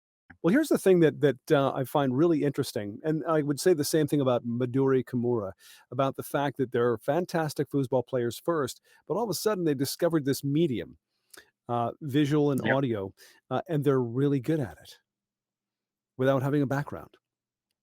Yeah, they are, and it's something I think a lot of players. I mean, Linh Tran decided to start doing this immediately. I think after COVID, or maybe a little bit before even, to get herself out there. And Cati obviously is motivated to do so as well. And we've seen it with other players around the world who want to get back to the sport, aren't able to get out and play either locally, regionally, or nationally or internationally. But want to continue to contribute to foosball, and it's certainly something here at Inside Foos that we appreciate and will support in any way we can. Right, Mark? Absolutely. The global community, we are a small but mighty community. I mean that affectionately. There's not a million of us, but there are thousands of us, and we all know each other or are 1 degree separated from each other. And there's a whole lot of people out there with good intentions. Yep. And unfortunately, good intentions fall flat when people work by themselves, but working in aggregate, working as a community and supporting each other's initiatives. Yeah. Why not? I mean, it's a fraction of us. Let's just have fun together. It's my idea. Yep. Build the energy and move it forward. Absolutely. It's this is certainly an opportunity in history we haven't seen before, especially with this brand new medium called the interweb. It seems to be something we can. Is that what they're calling it? The interweb. The interweb. that internet thing. On that line. Note. We're on the line. What? We're online. We're on the line. Yeah. It's 8%. Search it up. Alcohol. Search it up on the interweb. 8%. One of the things back in 2006. Fareed Lunas, the president of the ITSF, approached me and said, "Jim, we'd like you to come over to Europe and cover the World Cup." And I was excited about it, but little did I realize what that experience would be like. As I went on, and I think I probably covered 40 European events over the years, but I always looked forward to it so much because of the international kind of community that it's so different in so many ways, but so much the same when it comes to it's all being foosball people, different languages, different cultures. Yep. We all have foosball in common. The Olympic Village, I've talked about it here before. It is so special. And so many Americans, Steve Murray, for one, who came over and got to experience, and so many other players have experienced the international community.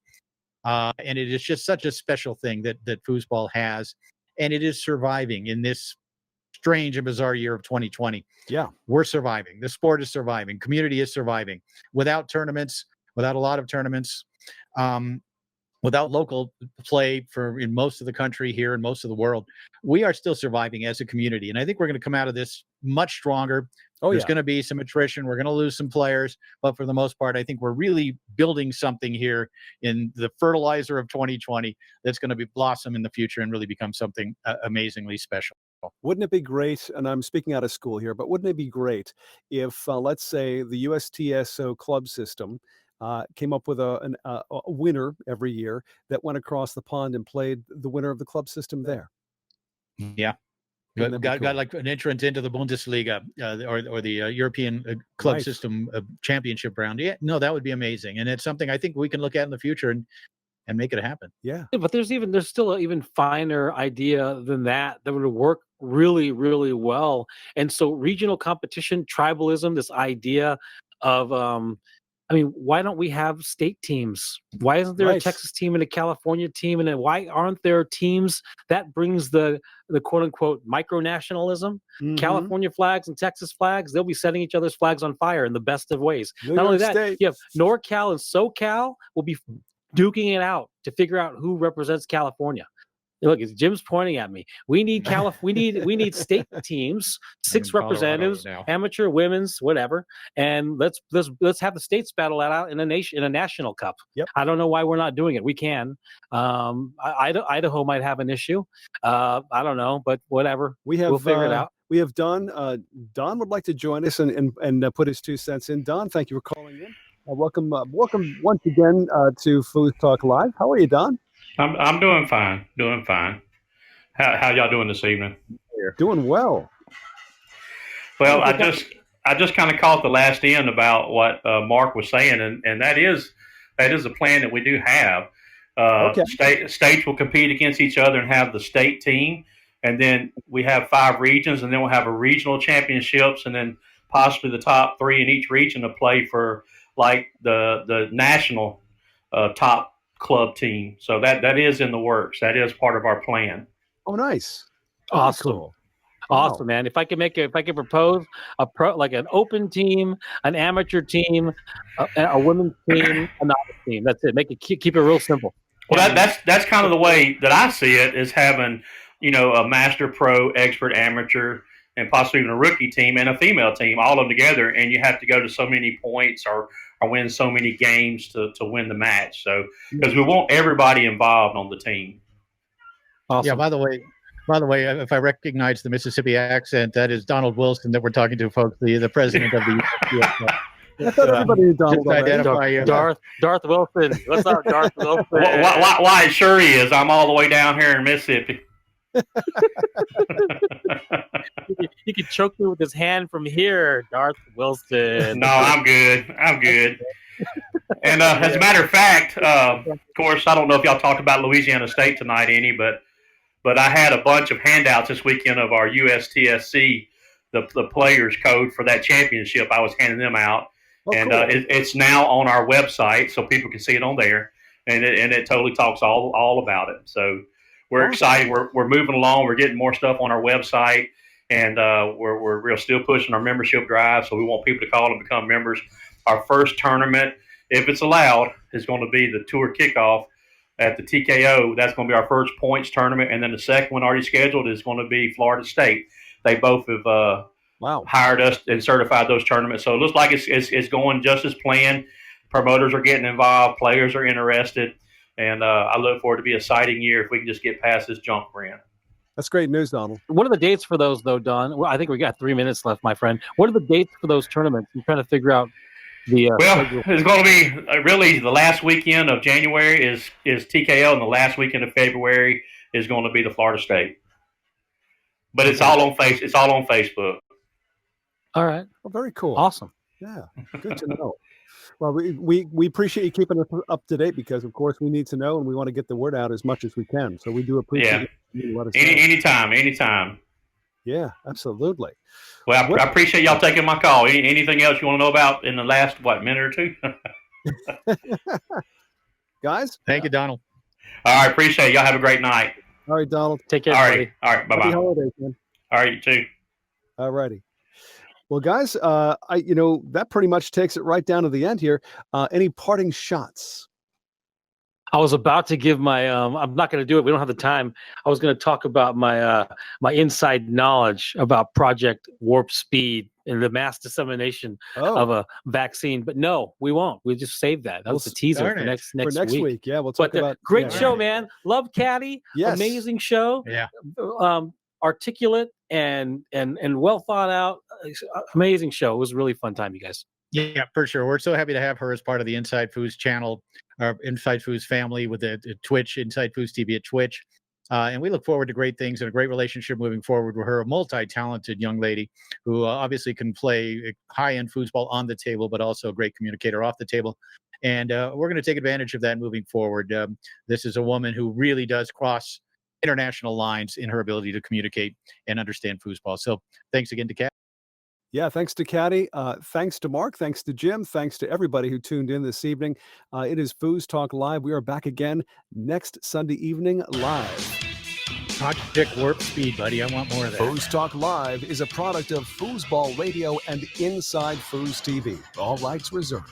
Our sincere thanks to 518 Prince, Foosball Clubs USA, Foosballers The Movie, Foos by Tony and Foos by Brandon, and the United States Table Soccer Organization. Join us next Sunday for another episode of FoosTalk Live. In the meantime, we'll see you foosing.